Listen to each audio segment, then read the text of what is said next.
Assalamualaikum warahmatullahi wabarakatuh. Saya Laude Raihan Ramadan dari kelas HE20X ingin menjelaskan tentang sumber-sumber hukum internasional. Sumber hukum internasional merupakan berbagai materi, kebiasaan, atau asas yang mengandung atau menjelaskan aturan-aturan hukum internasional.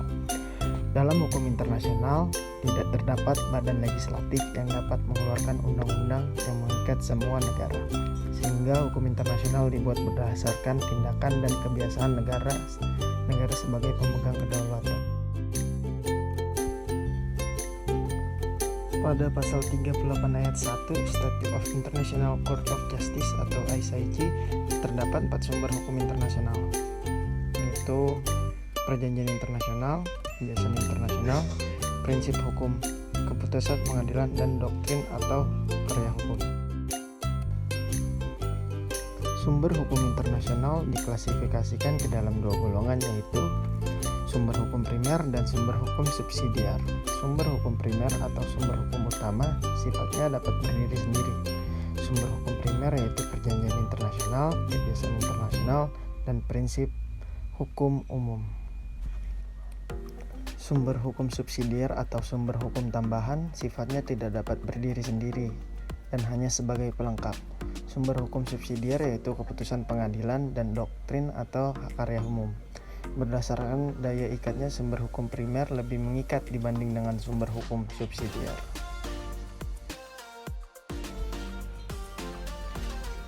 1.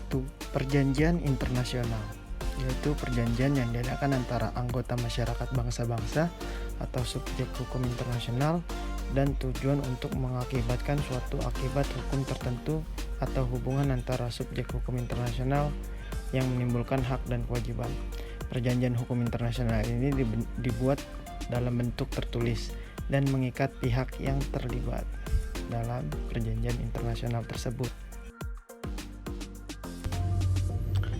Perjanjian internasional bisa disebut dengan traktat, charter, fakta, deklarasi, konvensi, protokol, piagam, dan sebagainya.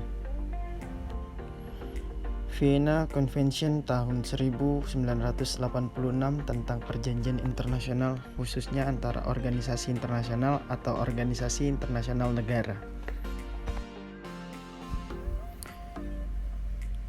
2. Kebiasaan internasional, yaitu kebiasaan internasional yang telah menjadi praktik-praktik umum dan telah diakui sebagai hukum, merupakan sumber hukum internasional tertua. Sumber hukum internasional harus memenuhi unsur faktual dan psikologi. Contoh dari kebiasaan internasional yaitu lintas batas damai yang berlaku di perbatasan internasional. 3. Kebiasaan hukum internasional, aturan atau prinsip yang telah hidup di masyarakat internasional diakui keberadaannya dan dijadikan sebagai pedoman dalam bertingkah laku bagi masyarakat internasional secara keseluruhan. Contohnya jus cogens, yaitu norma dasar yang paling hakiki dalam hubungan hukum internasional.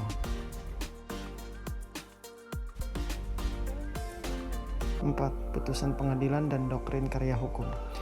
Keputusan pengadilan sifat sebagai sumber hukum tambahan. Keputusan pengadilan hanya mengikat pihak-pihak pada perkara tersebut. Karena tidak dapat berdiri sendiri, keputusan pengadilan digunakan sebagai penguat sumber hukum primer. Contohnya keputusan Mahkamah Internasional.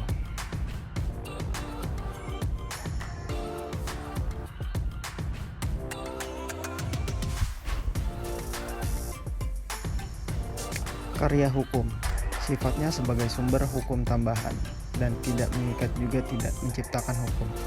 Karya hukum ini merupakan sumber hukum internasional berupa karya sarjana hukum yang mengikuti perkembangan hukum internasional dalam rangka pembentukan hukum internasional yang lebih mengikat dan lebih kuat.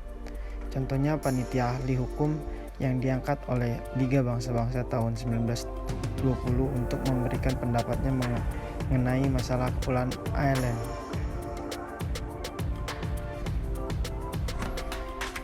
Yang terakhir adalah sumber-sumber hukum menurut para ahli.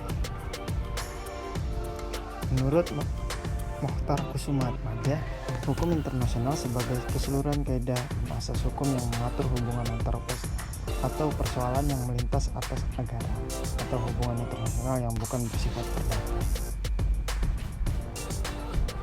Menurut Stark, sumber-sumber material hukum internasional dapat didefinisikan sebagai bahan-bahan aktual yang digunakan oleh para ahli hukum internasional untuk menetapkan hukum yang berlaku bagi suatu peristiwa atau situasi tertentu. Pada garis besarnya, bahan-bahan yang dapat dikategorikan dalam 5 bentuk yaitu kebiasaan, traktat, keputusan pengadilan atau badan-badan arbitrasi, karya-karya hukum, keputusan atau ketetapan organ-organ atau lembaga internasional. Demikian dan terima kasih.